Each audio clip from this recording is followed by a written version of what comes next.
Hello and welcome to our 19th ableton video where we will be looking at building racks. So we're going to start off with our instrument, collision,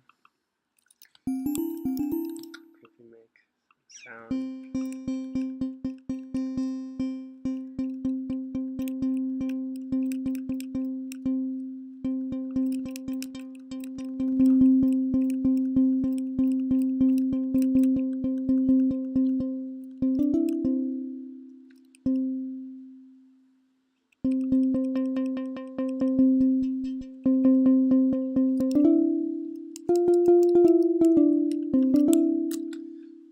Instrument that we just built, and now what we're going to do is put a compressor on there just to help the sound. And we'll be talking about instrument racks, features of using macros, setting and inverting ranges, and how to change that. So we've got our sound that we just made, and now we're going to record MIDI, but we're going to put on an arpeggiator on here as well, and we're going to set the steps to 1, so it means it goes 1 octave higher.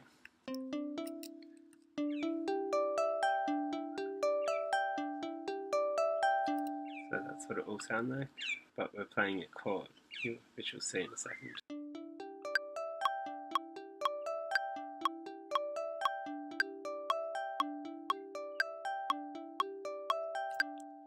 So we just recorded the chord, and then our arpeggiator goes through the notes on that chord as it should, plays broken chords from a chord. So we've got this, and we're just going to put a compressor on there.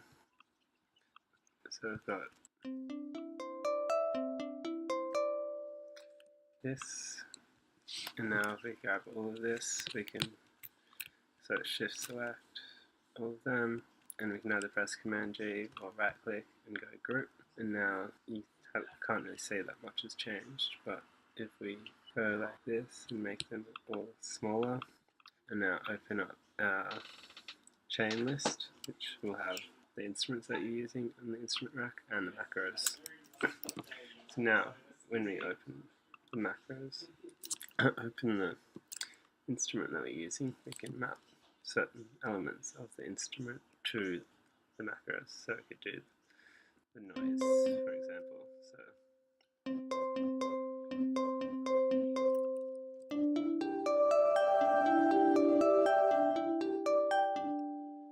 So it's a good one to start with. Yep, so we'll do the noise, put in the attack, so go 1, map to macro 1, and then you got the noise attack, so if we play it.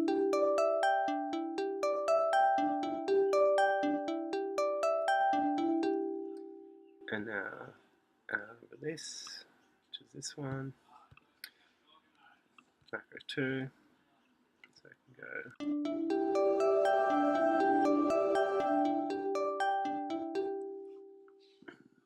That's 2, and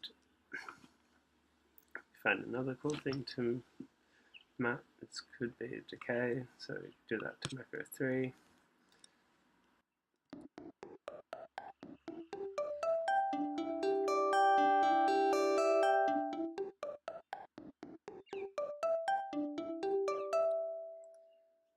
One more.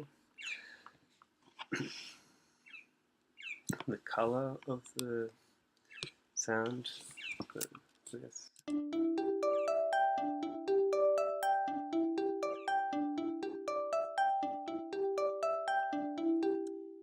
I can choose the color of the sound by going over here and going mallet color.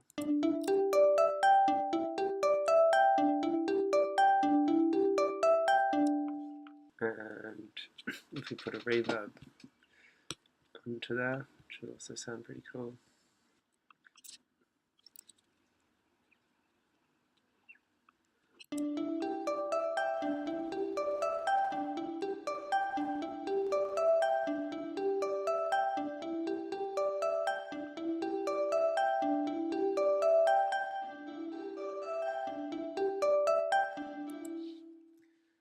So map the wet dry mix to a macro,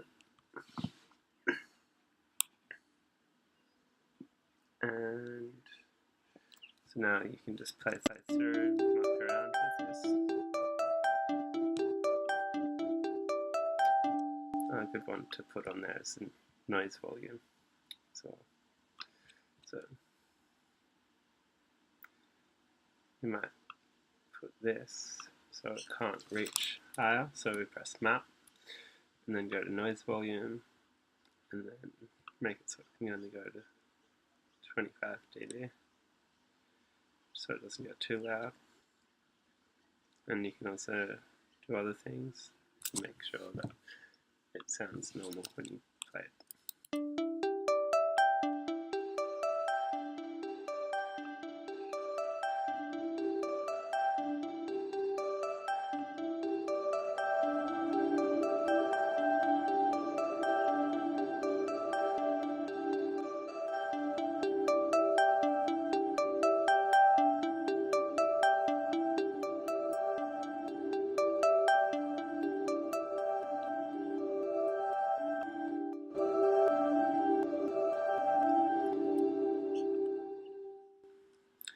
I'm going to change that so we can go higher.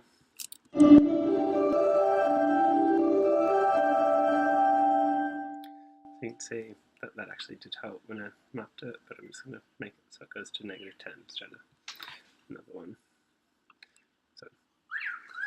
So you can put, let's put a saturator on there, and we'll open up our compressor as well and put that at the very end. And a saturator with that.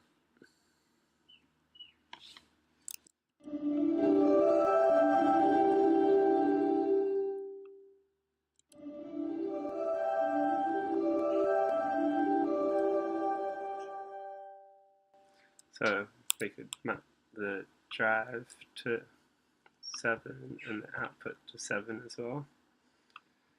And now if we go to the macro map in here and find the macro 7, so for the drive, and we'll invert the range of the saturator output and the drive so that when you turn it up, and we might want to set this so the maximum for the drive is 20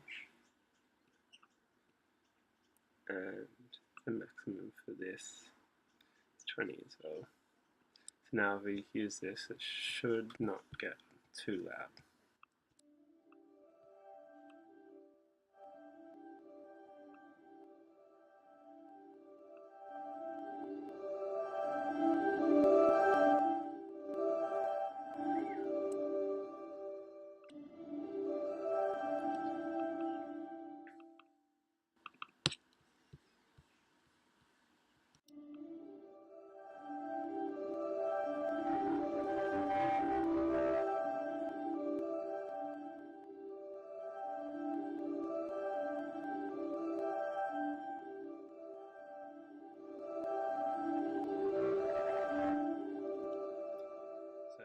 To figure out how to get that working a bit better, but you see what I mean by using the invert range to get the sound right. And then from there you could also add more sounds that you like to use into that instrument rack to be useful to get the layered sound. Yeah, so this is it if we play it.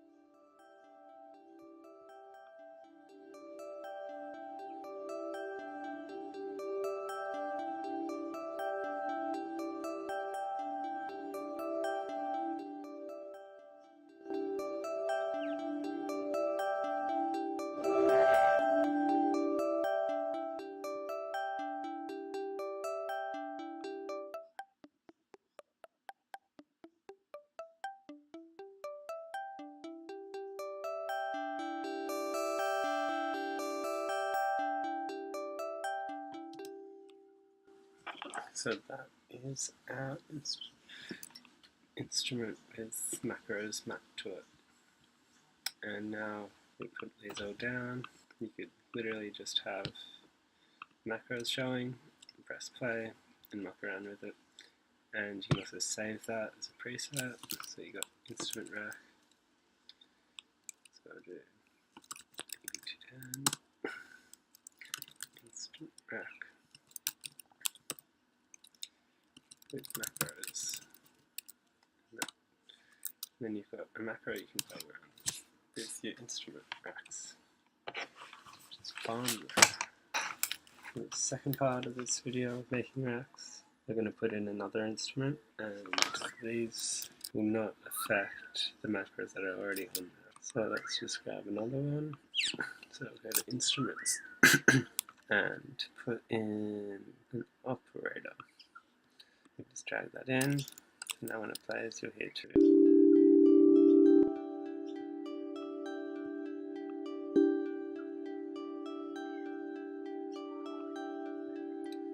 And you can hear how this one only has the arpeggiator on it, and this one is just playing this chord.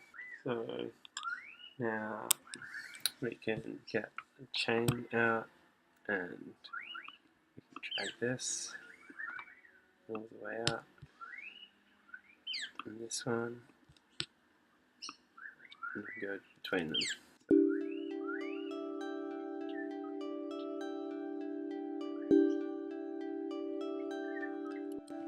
Kind of works better if we distribute the ranges equally.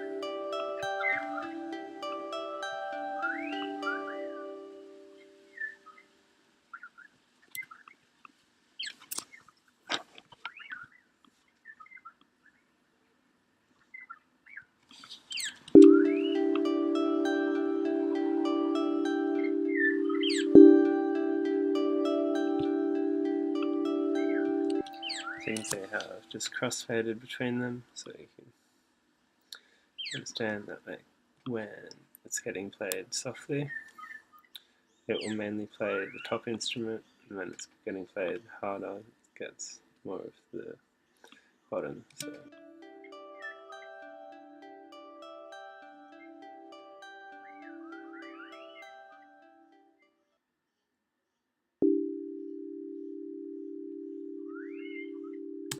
So that's how that works.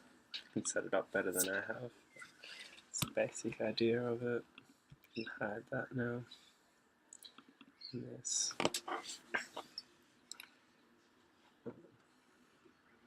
So now you have an instrument rack that lets you go between different instruments. We've just got two, but you can have many more. And you can go between them equally by distributing the ranges equally.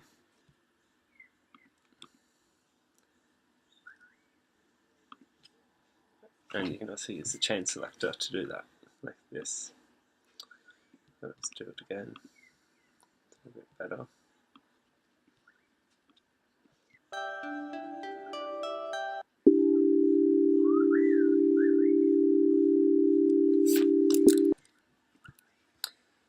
Need to crossfade them a bit better.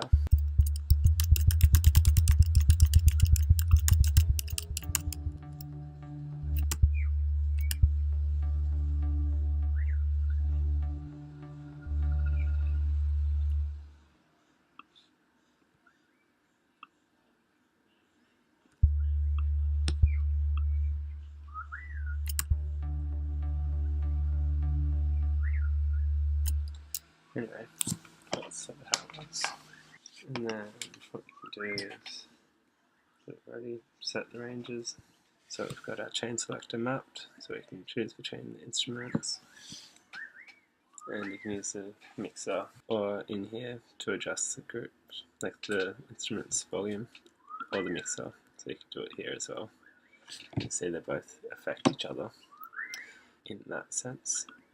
That goes down, and I go down on the instrument. Right, so in this part of the video we're going to do drum racks. So to make a drum rack, we just go drums, drum rack. I'm making it from scratch, and the first note it usually starts from is C3, but you can go up and down octaves, so you can do that by pressing X and Z. So now it's at C2 and C1. You just navigate through them as you wish. So I might just hold Command and get that mode there. Okay. We're going to make a kick drum, so instruments, operator, drag it into the cell for that. So now it sounds like that. So we want to start with doing a fixed and turning the loop feature to trigger, so it only takes in this information, so the attack and release pretty much. Attack and decay.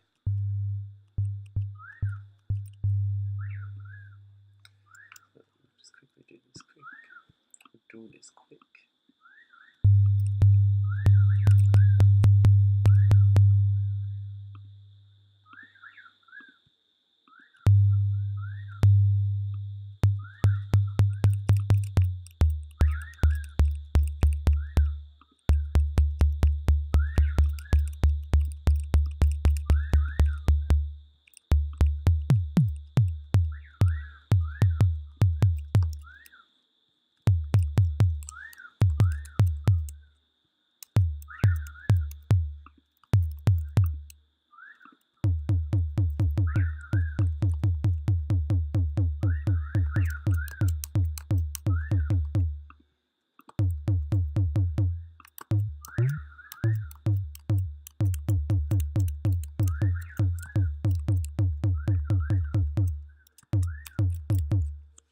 This one.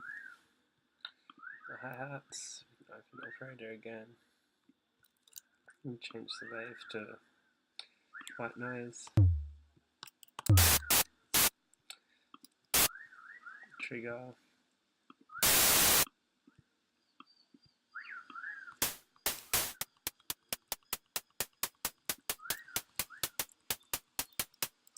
And then we might want to add onto that.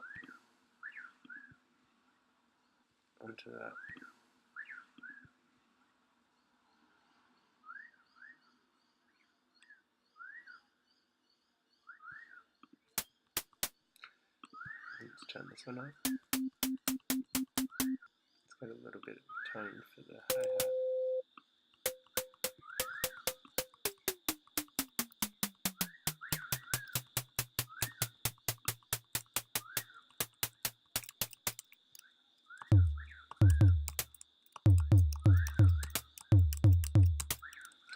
That's hi-hat. So we might want to use version for this one, so drop it into another cell.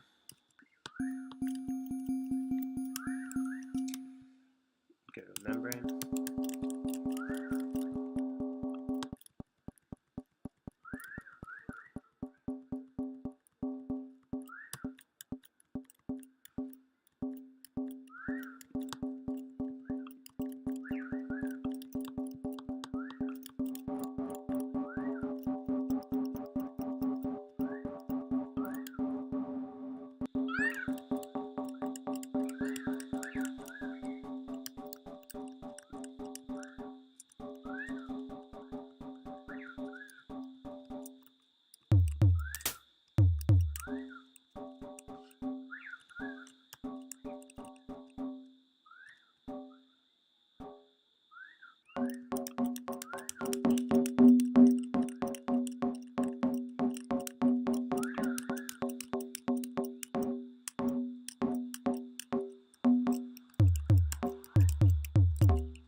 so we barred off the snare, but we made a cool little jungle sort of sound for it. So we'll put a saturator on that just to show you that you can put, so this is just in the cell.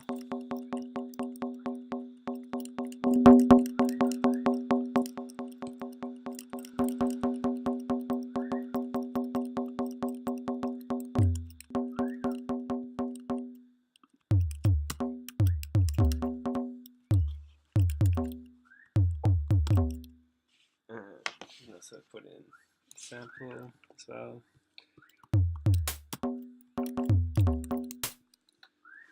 So I might choose one of these ones in here somewhere.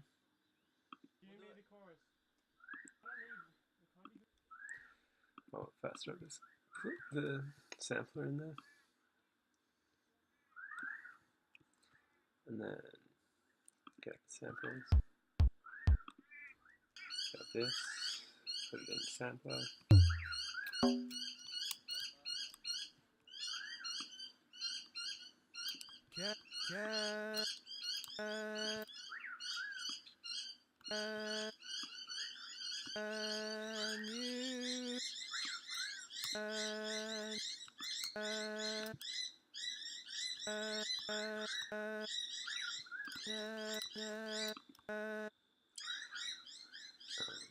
Flip mode on.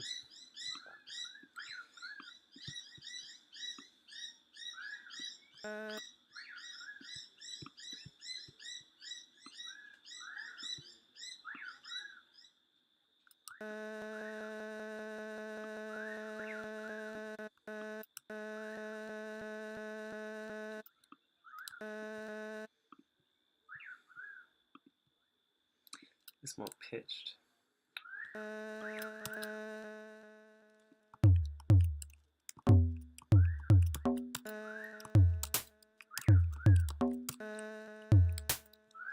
That's something. You can use that, I guess. I should make more of a percussive sound, so same, get a sample. So this will be a good one, even though it's pretty much already sampled. Easy to use.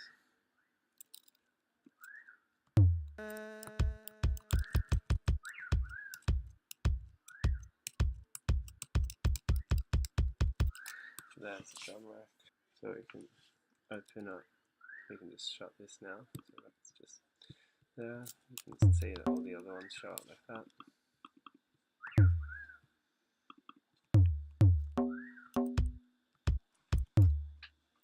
So now we'll open up this and also the send and returns. We've got. So if we look at this mixer area, you can see send the mixer, so you can mix those, and you can open up the IOs as well. In case you want to choke the instruments so they don't clash. So I've got audio effects you can drop into the drum rack, like a reverb. And now you can see that send A popped up.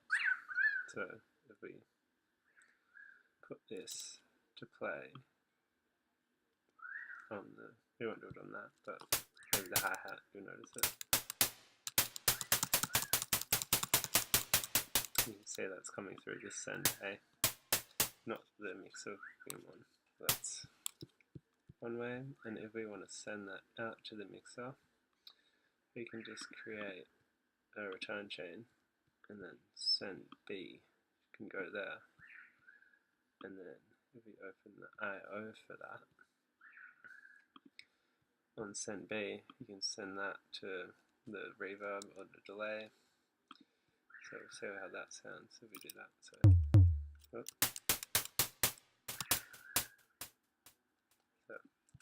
this minimizes using the reverbs inside of this, or like the other returns that you might want to put in. So now you got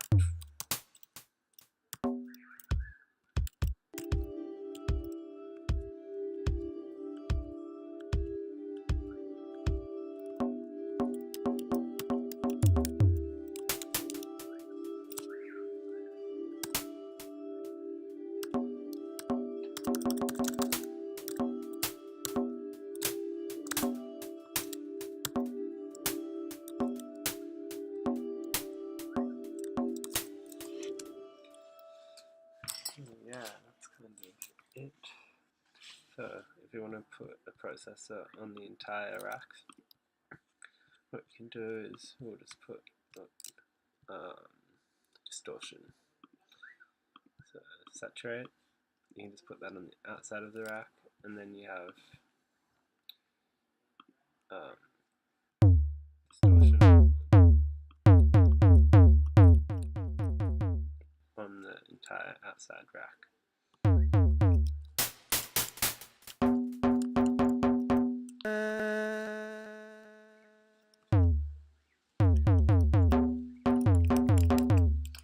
So yeah, that's cool. Thanks for watching and finished.